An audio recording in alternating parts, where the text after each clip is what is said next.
حضرت سیدنا فضیل بن عیاض رحمت اللہ تعالی علیہ فرماتے ہیں میں نے خراسان کے ایک شخص سے بڑھ کر کسی کو زاہد یعنی دنیا سے بے رغبت اور نیک بندہ نہیں پایا۔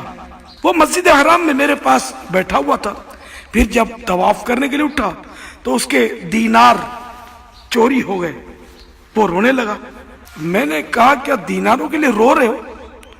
کہنے لگا نہیں، بلکہ میرے سامنے ایک منظر ہے کہ میں اور چور اللہ عز و جل کے سامنے کھڑے ہیں اور اس کے پاس یعنی چور کے پاس اس چوری پر کوئی دلیل نہیں، میں اس کی اس بے بسی پر ترس کھاتے ہوئے رو رہا ہوں۔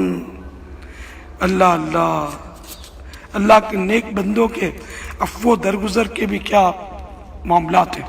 زیاد بن عبداللہ کہتے ہیں باوجود قدرت بدلہ نہ لینا کینے اور غصے کو ختم کرتا ہے۔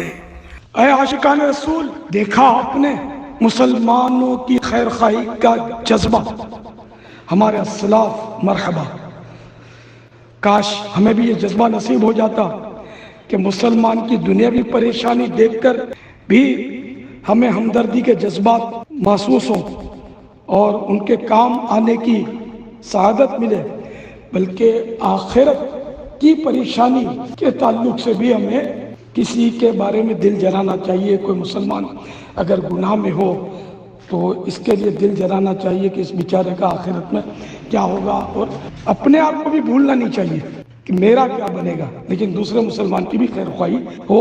جب یہ جذبہ پیدا ہوگا تو ہم انشاءاللہ نیکی کی دعوت عام کرنے میں مزید مستعد ہوں گے انشاءاللہ عز و جل۔